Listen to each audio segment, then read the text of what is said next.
Hello everyone, welcome to Parallel Physics KV.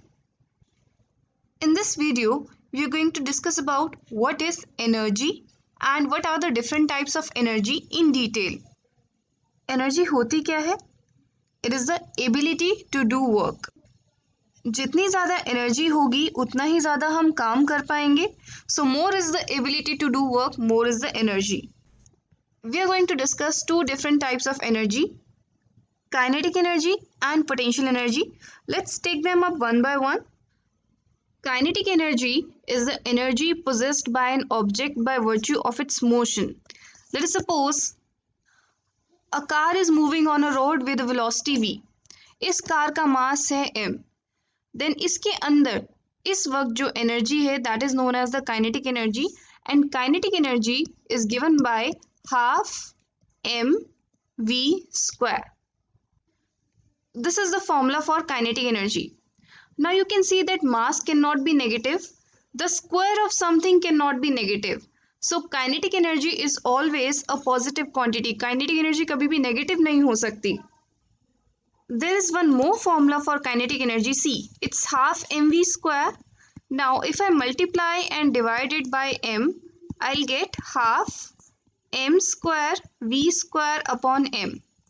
Or I can write it as equal to mv square upon m. What is mass into velocity? Mass into velocity is the momentum of the object, so I can write it as half p square upon m. So there is one more formula for kinetic energy which is equal to p square upon 2m, where p is the momentum of the object and m is the mass of the object. Let's take up an example.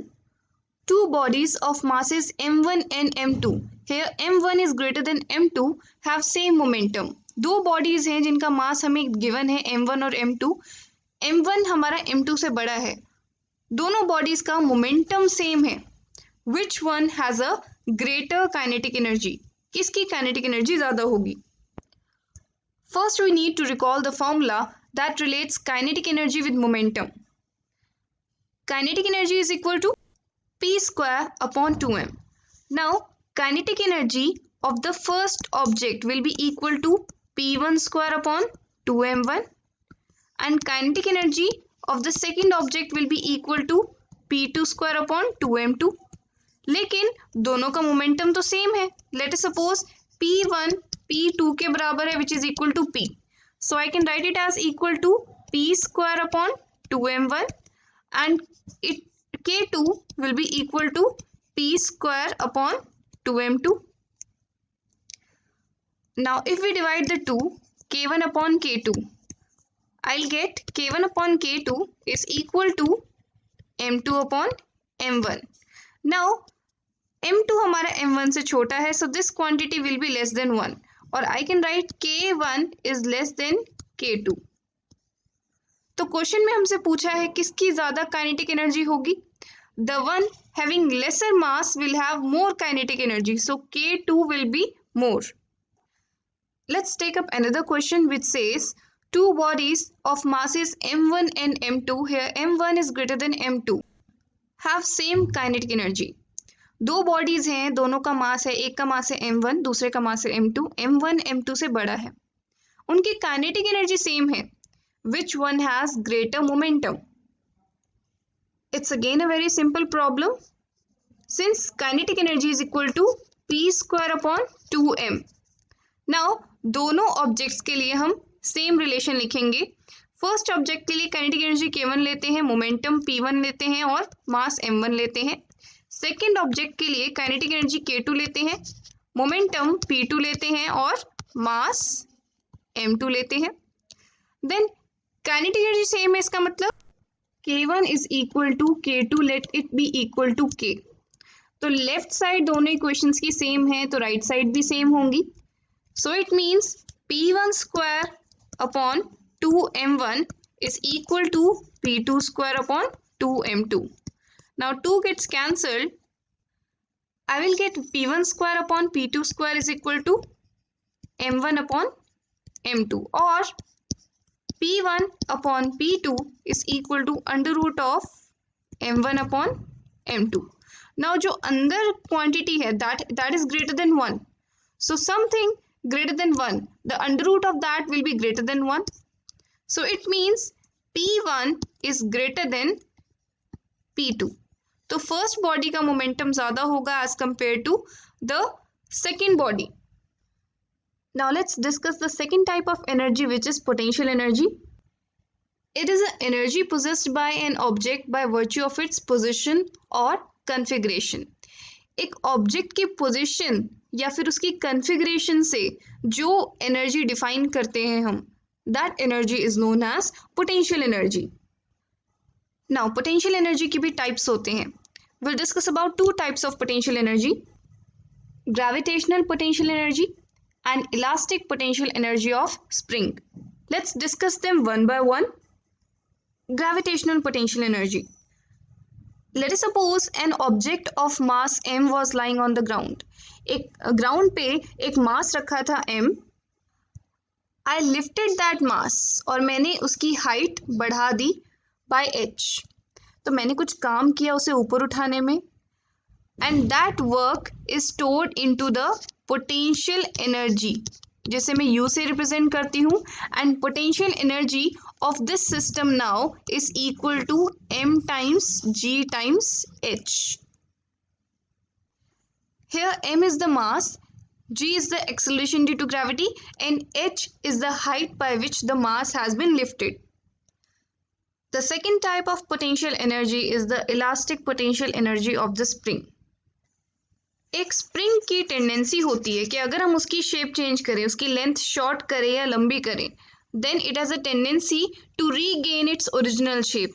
जो हम deformation करते हैं वो कहाँ store हो जाती है? उसकी इलास्टिक पोटेंशियल एनर्जी के अंदर. Late us suppose this is the relax state of the spring.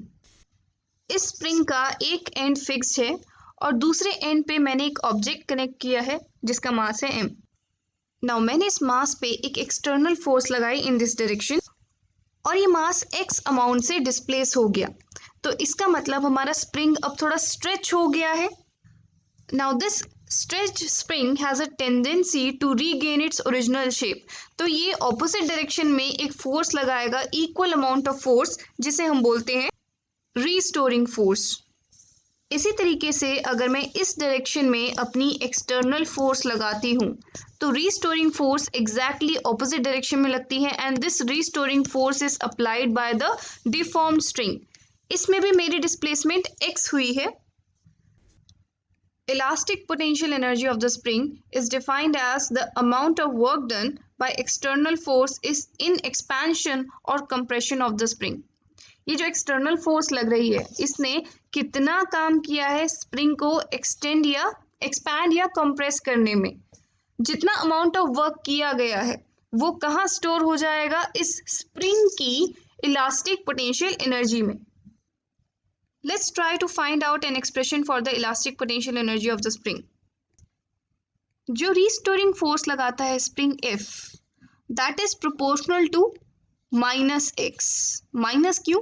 क्योंकि अगर हमारी डिस्प्लेसमेंट टुवर्ड्स राइट हुई है तो spring restoring force left direction में लगाएगा. हमेशा रिस्टोरिंग फोर्स डिस्प्लेसमेंट के ऑपोजिट होती है, as you can see in these two diagrams. So we can write F is equal to minus kx. K is known as the spring constant. ये spring to spring vary करता है, but restoring force is given by minus kx. Now हमने अगर force लगाई है kx तो restoring force will be minus kx. External force positive होगी तो restoring force negative होगी. अगर हम spring को very small amount of distance से dx distance से displace करते हैं तो हमने कितना काम किया है? देखो, the work done by us will be equal to the force applied by us, that is the external force into dx. जिस डायरेक्शन में मेरा dx है उसी डायरेक्शन में मैंने फोर्स लगाई है, and that force is equal to k times x into dx. यहाँ पे माइनस क्यों नहीं है? क्योंकि हमने फोर्स अगर kx लगाई है तो restoring force will be minus kx. अगर हम यहाँ पर रीस्टोरिंग फोर्स लेते हैं दैट इज माइनस kx, तो रीस्टोरिंग फोर्स के रिस्पेक्ट में displacement will also be negative, then again negative negative will become positive. I'll write this as dw since it's a very small amount of work done. तो total work done निकालने के लिए मैं इसको integrate कर दूंगी dw को. I will get integration of kx dx. Now kx dx का integration होता है kx square upon 2. So हमने कितना काम किया है इस स्प्रिंग को डिस्प्लेस करने में kx square upon 2. हमने जितना काम किया वो कहाँ स्टोर हो गया इस स्प्रिंग की इलास्टिक पोटेंशियल एनर्जी के अंदर. So elastic potential energy of spring is given by U is equal to half kx square. We can also calculate elastic potential energy using graph. Spring के अंदर हमें पता है that external force F is equal to kx and restoring force is in opposite direction, F is equal to minus kx. Then this is the graph between the external force applied and the displacement of the spring. तो जितनी हम force apply कर रहे हैं उतना हम काम कर रहे हैं. We can calculate the work done by calculating the area under the graph. Let us suppose मैंने स्प्रिंग की एक्स डिस्प्लेसमेंट करी फोर्स लगा के. मेरी फोर्स पॉजिटिव थी, डिस्प्लेसमेंट भी पॉजिटिव हुई. So in this case the work done will be equal to area under the graph. It's a triangle. ये एक ट्राइंगल है तो ट्राइंगल का एरिया होता है half into base into height. So half into base is x into height. This particular value of force is kx. This is the external force. So kx से multiply करेंगे we'll get half kx square. This is the work done by us. इस work done को हम restoring force से भी calculate कर सकते हैं. If we keep negative kx over here minus kx, then we'll have to keep minus x over here क्योंकि restoring force displacement के opposite है. So work done by us is stored in the form of elastic potential energy of the spring and it's equal to half kx square. So we have derived this expression using the graph as well. Let's take up a question. एक body थी जिसका mass m था and it was moving with the velocity v. हमने उसको throw किया towards the spring. तो जब ये body इस spring को hit करेगी like this, then it's going to compress this spring by a distance x. और ये बॉडी स्टॉप हो जाएगी. हमें बताना है कि कितने डिस्टेंस से उस स्प्रिंग को कंप्रेस करेगी. नाउ इनिशियली जब बॉडी मूव कर रही थी तो उसके पास कितनी एनर्जी थी? पूरे सिस्टम की एनर्जी क्या थी? काइनेटिक एनर्जी ही थी. That is the kinetic energy of the body half mv square. Now इस पर्टिकुलर कंडीशन में which is the final condition? The total energy is the potential energy of the spring now, क्योंकि इसकी तो कोई अब energy ही नहीं है. And it's equal to half kx square. तो energy of system remains conserved. पहले total energy kinetic energy थी, अब potential energy में convert हो गई है. इसका मतलब half mv square is equal to half kx square. और from here half gets cancelled. I get x square is equal to mv square upon k, और x is equal to under root of mv square upon k. This is the displacement of the spring. अगर उसके ऊपर हम एक object throw करते हैं जिसका मास m है, वेलोसिटी v है और स्प्रिंग कांस्टेंट है k. Now let's add the friction also over here. यहाँ पर मास जो सरफेस है, मास की सरफेस है और जिस सरफेस पे मूव कर रहे हैं दोनों के बीच में फ्रिक्शन भी है और कोफिशिएंट ऑफ फ्रिक्शन है म्यू. इस केस में क्या होगा इसके डिस्प्लेसमेंट? ना यहाँ पर काइनेटिक फ्रिक्शन होगी हमारे पास. Kinetic friction will be in opposite direction of the motion of the object. अगर ये x से डिस्प्लेस हुआ है तो इस केस में total work done will be equal to minus f times x. Here this is the kinetic friction and negative sign represents that the force is opposite to the displacement. Now it's equal to minus mu r times x, where mu r is the frictional force. R normal reaction है इस body का और यहाँ पर are की value होगी mg. So it's equal to mu mg times x. तो total energy में से कुछ एनर्जी खर्च हो गई म्यू आर एक्स और कितनी बची? हाफ के x square, since it's a dissipative force. इसको हम रीअरेंज करेंगे, will get a quadratic equation and upon solving this will get the two values of x. So this is how will solve such problems. In the next video, we'll discuss how kinetic energy and potential energy of the spring vary with x. Thank you for watching. Have a good day.